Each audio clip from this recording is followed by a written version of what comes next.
Hello and welcome to yet another episode of Trailblazers Rising, where we share stories from standout entrepreneurs and discuss strategies for scaling beyond limits. Today, I'm so excited and fangirling. I may say this about a lot of people on the show, but I'm really going to be specific about fangirling over this guest. Sanaz, you have not only a fantastic company and an amazing product, but the way you have really built your company and your business is something that I really look to as like the standard of how a woman entrepreneur, neurospicy, highly driven, highly educated can go about building, the empire step by step and be authentic to themselves while doing it. So welcome, Sanaz. I'm so happy. And we will dive right in with the first question, which I ask every single guest, which is, can you spill the beans on your journey to becoming an entrepreneur? What was the thing that happened that made you say, I can't do this anymore. I have to start my own business? So I actually didn't. It was by accident for the most part. I finished my master's and I finished my master's in biomedical engineering and I was working at a restaurant working on my mental health because I was really not doing well. I was heavily medicated on antidepressants, anxiety meds, and Adderall. ADHD medication all at the same time. And I was just like this numb, empty blob. So I had a lot of weird, terrible things happen to me during my master's. A stalker broke into my house that I went to school with. I was blackmailed by a stranger who got a topless picture of me from my ex. Long story short, I was in and out the mental hospital and I was repeatedly told to just quit my master's and just give up. And that was not my case. So I forced it and finished and graduated. And once I did, I told everyone to get off my back and leave me alone so that I could heal before I went into working somewhere. My mom was devastated by it because she's like, why are you wiping people's tables with a master's degree? But I just simply did not care. So while I was working at the restaurant, I had a lab mate during my master's who had taught me about plant medicine. And I had slowly started to incorporate some things. And then once I was working at the restaurant, I slowly, secretly, not telling anyone else to do this, but as a scientist, I slowly, secretly took myself off medication by substituting it with plant. And I developed formulations that worked for me and my needs perfectly. I talked to pharmacists and other herbalists and a naturopath and came up with the formulas and started using them daily as I was working on healing at the restaurant. And then COVID hit and the restaurant got shut down. And those people were like family to me. So we ended up actually all getting laid off work. And when we did, all of my coworkers were like, yo, can I have some of that stuff you make? Like, I'm really anxious. I don't know how to cope right now. So I started giving it to all the staff there. The staff started telling the regulars. It was a really small knit local bar. So like everyone knew everyone. So then by the time we reopened, all the regulars and all the staff were taking it daily and swore by it. And then once we opened, there was people walking up the street being like, hey, are you the girl with the oils? Is the girl with the oils here? Can I buy 5 units? Can I buy 2 units? And it just organically became a business. But at the time I was broke. I was serving. I could barely pay my rent in a creepy basement suite with a roommate. Like, terrifying. So I didn't really have money to figure things out. I would keep the CERB money or curb money or whatever, that like government funding from COVID. I got it and used it because I was obviously not working as much at the restaurant. So I got it and used it towards starting my business. So thank you, Daddy Trudeau, a sugar daddy in the league. And with that, I ended up launching it to the point where at least it had like a brand, really half-assed website. It had labels and a product that I was cooking myself in a crock pot in a test kitchen. And then when I launched, obviously there was like no one on my website because like, how was I marketing it? So a course popped up about how to grow and monetize a TikTok. And against my goodwill, I made a TikTok and it blew up my business. And now 2 years later, I've got a whole team that helps me run things. But yeah, it was a very random story. So the product she is talking about, her company is called Melts Infusions. And I stumbled across you and your product on TikTok, where I am most active for my business. I don't actually use social media for personal use anymore. Everything that I do now is for my business, which helps me harmonize and balance. But I started seeing it and I was like, who is this beautiful angel on my FYP talking to me about adaptogens and all this other? What are we talking about here? Because I am very hippy dippy in my heart of hearts, right? I have not medicated for ADHD since about 2004. It really shuts off my creative flow, and it didn't seem worth it to me anymore to be taking the stimulant medication so that my house was clean if my brain was not fun. It was just like, wow, well, I was like, I think I'd rather have a kind of messy house and be myself and enjoy myself and deal with all this. So when I started taking your product, I take a lot of supplements. I'm a supplement girly. I literally, it was same day. It was instantaneous. I was like, oh, okay. So the power of being intentional with my life, right? And not being on autopilot as much as possible. And then the instant pick me up and instant reaction and results that I got from your product. There's a day product and a night product that I was like, this is legit. This is legit. And that's when I started reaching out to you on social media and trying to be cool. I don't know if that happened, but I remember reaching out to you and being like, do you have an affiliate program? I've been all up and down your website. I didn't see anything about it. So I figured I would just reach out. So, how did you start learning about these particular adaptogens? Did you rabbit hole it like a good ADHDer? Yeah, so I initially learned about them during my master's when things were really hitting the fan and I was incredibly mentally unwell with the stalker situation. I was scared to leave my house. So I spent a lot of time inside it alone, pretty much. And a lab mate of mine that I actually is now one of my best friends still. Alex's mother was a herbalist and he constantly was like, yo, try these, it'll help your anxiety. And there was an herb shop 2 blocks away from my house, just randomly. So we walked there after school one day and he's like, let's make this tea and we can smoke a J with it and, combine them and it'll be so calming. And I was like, say less. So we Yeah. bought these like herbs that he recommended, the ones that he knew were the very generic basic ones like holy basil, ashwagandha, things like that everyone really hears about often-ish. And we made this like little pot of tea and we waited 30 minutes for the medicinal properties of the ingredients to really soak into the water. And we each had a cup and it was just the most calm my brain had ever felt without feeling numb or crazy. I just felt like myself, but a calm version of myself, which was something that I hadn't felt in years. Like genuinely, I hadn't felt that way in like 10 years. So I was like, whoa. And I looked at him, I was like, dude, these actually work. And I was like, as scientists were taught that plants are placebo and it's nonsense. So for years, I refused to try it because I was like, no, like my doctor consistently told me I was so far gone that I wouldn't survive without the meds, which is exactly what was reassured to me every time I waited an hour late to try them, take my meds. And I would feel so unbalanced and unhinged that I was like, no, this is going to be me for the rest of my life. Like there's no other way. So that's kind of how I initially found out about them. And then I was taking that little tea blend, but I'm not a tea person. I'm not a like do it yourself person. That was a lot of effort. So when I moved back home to Vancouver, I was like, okay, how do I take these and make it a situation where I can take it daily? So I wanted to create something that could be taken daily. And I just figured that a tincture drops were the easiest way for me. Capsules kind of were difficult at the time for me to swallow. I have sea moss capsules, but that's just because gel is not a thing for me. But when it came to the oils, I just thought that an MCT oil based tincture that could just drop right under my tongue was the easiest way to administer it so that I could take it every single day without fail. And then when I moved back home, there's a shop called Gaia Garden on Broadway here in Vancouver.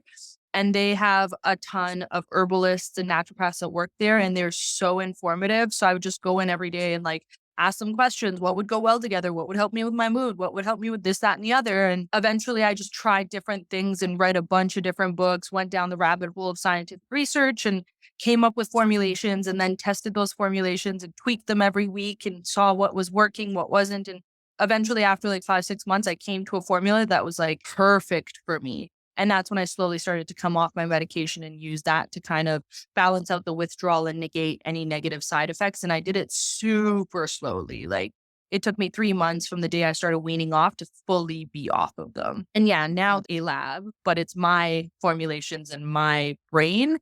But there's a lab and a manufacturer that actually develops them now in New Jersey. Yeah. So then how would you say, since we are speaking to fellow neurodivergent entrepreneurs, we know that balancing the creative and the strategic sides of entrepreneurship can be it's a real juggling act. How do you keep all of those balls in the air? Like, how do you handle all of between marketing, social media, you've built a team, right? So how can you suggest to our viewers that they balance all that? I would say the best thing you can do is work on your mindset because everything else aligns. So I write everything down. It's called a method called script. And it's pretty much you write everything that you want to have or your goals that you want to attain, but you write them in the future present tense and you write them as if you already have them. And then you vibrate as that person. So you show up in the world as the person that you want to be that already has achieved all of those things. And you just see very, very clearly what your goals are. And eventually the universe just aligns. A lot of things I would just pray about. And like, I worked really hard. I knew where I wanted my business to go. I knew what my goal was to help other people that struggled the same way I used to struggle. And I would just say, it's up to you, universe, show me how good life can get. And like, I literally do it to this day. I was just doing it while I was waiting for you to come onto the Zoom. I write scripts about how I want to show up in the world and I do the work and I hope that the universe aligns it and it always works out. Yeah, that is one of the and mantras that I say to myself all the time is show me how it gets better. Everything is always working out for me. And I literally act as if I have nothing to worry about. Exactly. And that's exactly how I live my life to the most part. Like, obviously, there's days where I get a little bit overwhelmed because it is a lot to like run a now, very successful business. There's a lot of balls that I'm juggling in the air. There's a lot of people every morning that need me or need advice or need a finalization of a decision. And I maintain calm by just saying it's all working out in its best interest. And when things don't work, I just say it wasn't meant to happen and we just keep it pushing because life will never give me a level down unless it's a lesson I really need to learn. So, Yeah. So when it comes to time management, which can be, a real drag, especially for us neurospice, how do you keep organized? How do you keep the train on the track? my assistant, to be honest, like I would say my assistant is pretty much my babysitter and my mom. Like she keeps me on track. But before I had an assistant, my want to help people and my in my heart knowing that I was never meant to be broke my whole life literally was the thing that pushed me because I knew one, it's a great freaking product. Two, it helps people and my message helps people. And three, I just knew that it should be a household name. So until I got there, it was hard for me to, I'm just like that. It's really hard for me to give up on things. I grew up as an athlete, went to a lot of schooling. So a lot of those things teach you time management. And for me personally, I want to be the greatest version of myself and I want to be great in general. And I know what I'm capable of achieving. And I think I can achieve every single thing I've ever dreamt of. So until I get there, I'm not going to stop. I don't know how I would say I time manage because a lot of times I don't really have great time management. I take mental health days all the time. If I'm not in the mood, I say I'm not in the mood. There is no rush to scale my business as long as things are running and things are smooth. There's days where sales are a bit down and I don't care. And I take a day to just walk with my dog or go to the beach with my friends or go for a bike ride. And I don't feel guilty about that stuff because I think that my mental health matters more than anything. And when I'm good, the business is good. So, in terms of time management, I would say I know what my goals are, but in order to achieve them, I'm easy on myself and I allow myself grace when there's days that I don't feel like pushing through. I'm sorry. It like went away for that Oh, last part of it. What is yeah. happening? Okay. So you're easy on yourself, which is something that as a business mindset coach, it makes me so happy to hear because that is one of the biggest struggles for my clients and my community is that really harsh internal dialogue, internal critic, like just there's no reason to talk to ourselves the way a lot of us are sitting here talking to ourselves. And I was a big culprit of it before I started my mindset work.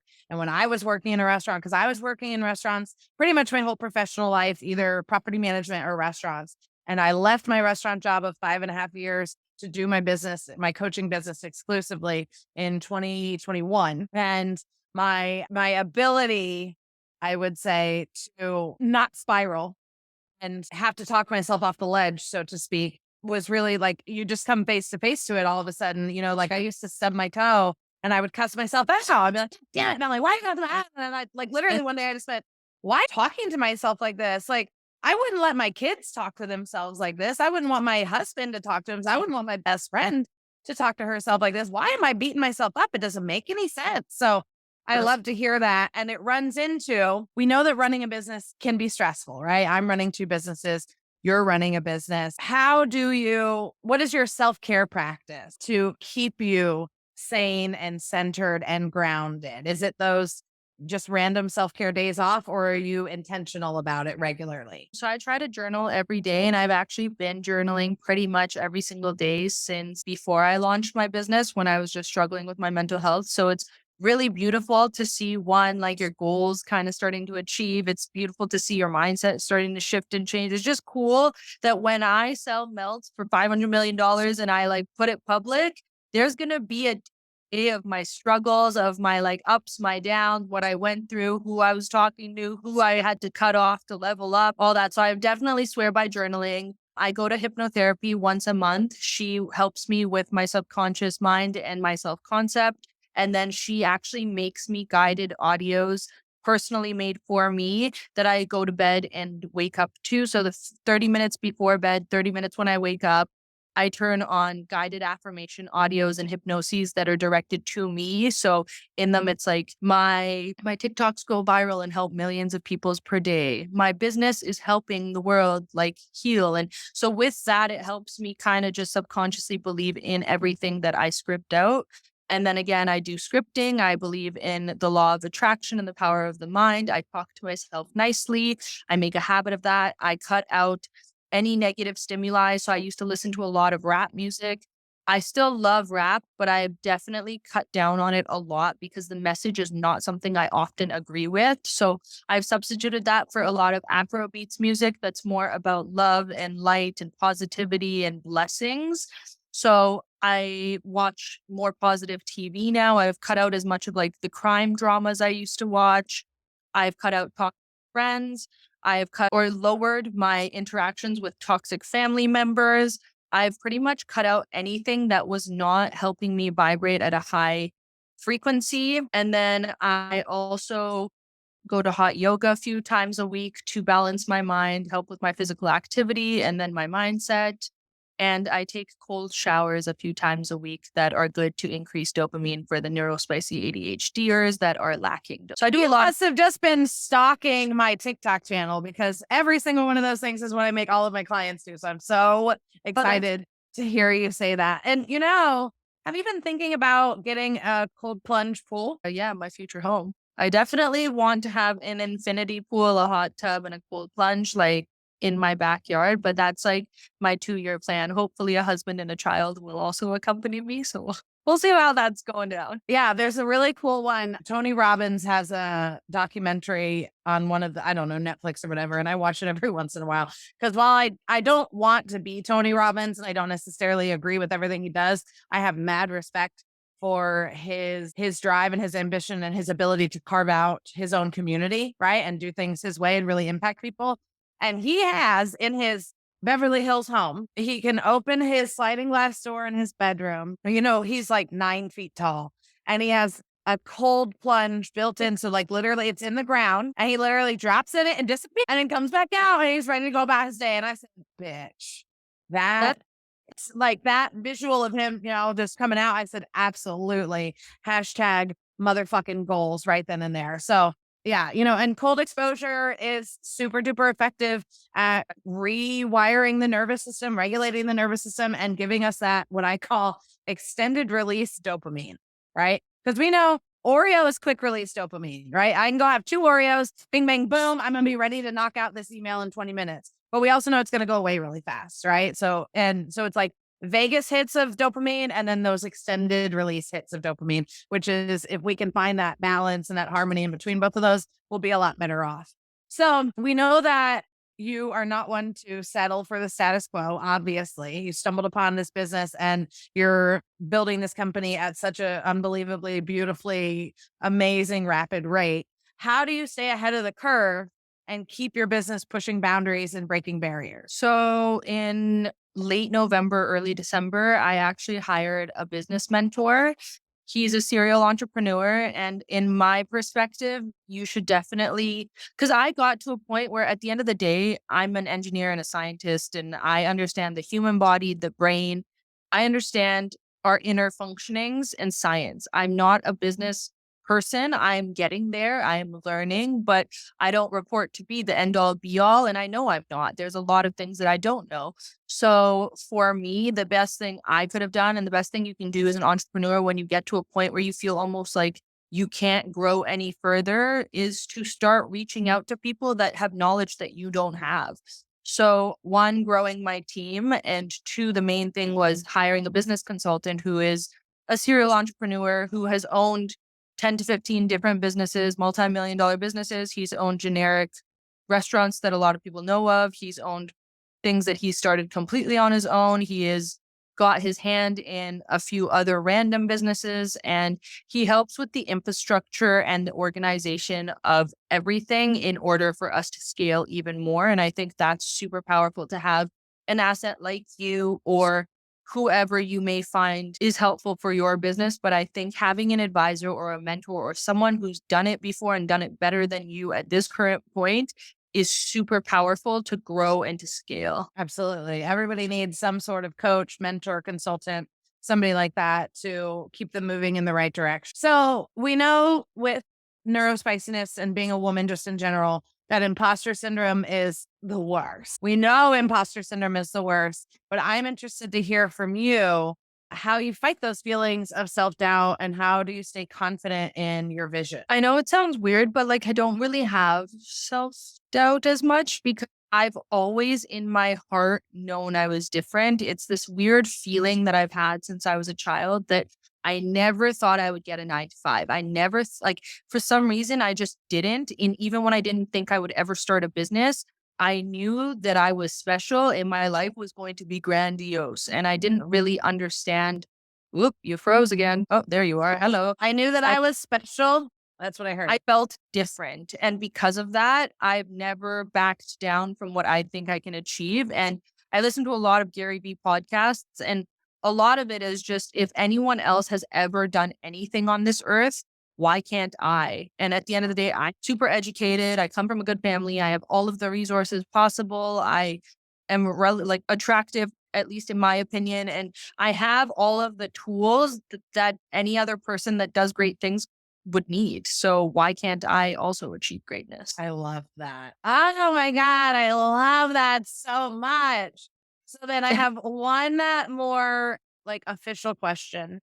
Mhm. And then we'll get into the fun lightning round. Rejection sensitivity, right? So rejection sensitivity dysphoria is one of the most common comorbidities with ADHD. And whether that is because of our CPTSD or whether that's because an undiagnosed ADHD child has heard the word no at like 300 times more than a non ADHD child by the age of 5, right? Like it's whatever it stems from. How do you overcome rejection sensitivity when it rears its ugly head? So, I mean, I think it's normal to feel a little bit gutted when something you really wanted does not work out. But for me personally, I know that life, universe, God, creation, whatever you believe in, will never level you down. And if you look at your own life, which I tend to always look at my own life, even any man I've rejected, has never been a worse man come into my life. It's always been a better man. And it's every time I don't ever look back and think, oh, I still wish I was talking to that person. Because every single time a human, a situation, or anything left my life, it's always been to elevate me. So at the initial moment, of course, I feel gutted. Of course, I feel like, oh, why me? But I usually come out of that by journaling and just realizing that everything is in my greater good. Everything has always been in my greater good. And a lot of times when things leave, it's bigger blessings that the universe wants to give me. And because I'm 33, I think I've just lived through that so many times. I've been pretty much living on my own and supporting myself since I was 19. I have not had a support system whatsoever. So I've always had to nurture and kind of raise myself from a younger age. And I think that helped a lot with me just being okay with rejection because I've always known that the better things happen when I guess you let the universe take control. I know what my goals are, and I know that the universe is guiding me there when I'm ready to receive it. Last year, I tried to make a push to start wholesale for my business and get us into storefronts. And whatever we did, it just was not working. And now this year, now we're made and manufactured in a lab at mass quantities. I have a business advisor who's teaching me the proper infrastructure of how to go about wholesale cold calling, emailing, all that good stuff. And then I hired one of my childhood best friends who's a science teacher as our wholesale rep. So now the infrastructure is just so much better laid out that I'm like, whoa, back then we really weren't ready. Thank God it didn't work out, because it could have been an epic fail that would have done something negative, maybe impacted negatively our business. So I just always believe that the universe has greater things for me. And obviously, the instantaneous moment of rejection is hurtful for most. And it's hard to kind of turn off that negative feedback loop of just thinking about it. But I'd say the main thing I do is just believe in the universe and believe that if I want it, I can achieve it, and it's coming. You're so inspirational. And I know everyone listening is just gonna have their life totally changed by listening to this actual episode. So before we get into the lightning round of the fun ADHD questions, I want to give you the opportunity to plug your spot. Of course, your website and your socials and everything are going to be linked below for everybody to get to. But, tell us again where we can find you and how they can start benefiting almost immediately from your incredible product. So I have 2 oils right now, as well as sea moss capsules. Sea moss is a plant-based multivitamin. So if you're not getting a perfect vegan, whole grain, raw diet, then you will benefit from the energy boost and the vitality of sea moss. And then the 2 liquid extracts, all developed by me, are an uplifting formula for the daytime that helps with energy focus for us neurospicy ADHDers, and an unwind formula that I don't necessarily take every night anymore, because I used to have really bad anxiety, which I don't have. And so the unwind helps you just stay calm and relax after a long day and melt into your couch and potentially fall asleep. So those are all at www.melcom. My handles are all Melts Infusions. Everything to do with me will come up at Melts Infusions. If you type in Melts on TikTok, I do have 3 accounts. So just find the one you prefer, because TikTok keeps all of them. I keep making more. So yeah, that's how you can find me. And if you send us a message on Instagram, likely me or my assistant will respond within 3 to 5 days. Yes, it's fantastic. You can also, I will include my affiliate code as well, which is Mindset Melanie. That's my affiliate code everywhere for all the products that I love and cannot live without. So I got excited. So now my dog's getting excited. Go lay down, mister. I cannot. It's real life over here, everybody. So make sure you follow her on all of her accounts, because again, we know sometimes TikTok can be finicky, as somebody who's had to regrow accounts before as well. So now it is time for the 5 fun questions that I ask every single person that is on the show. The first one, what's your favorite social media platform? TikTok. Love, hate, love. Love, hate. We get it. Anytime I'm scrolling TikTok and I'm like, I should probably take a break. Let's go to Instagram. I'm there for 10 seconds. I'm like, it's so boring here. And it's right back to TikTok. So we get it. Then I go back to TikTok. Instagram's just important to talk to people these days, for me at least. Yeah, seriously. Let me check the DMs on Insta and then let me go back to TikTok.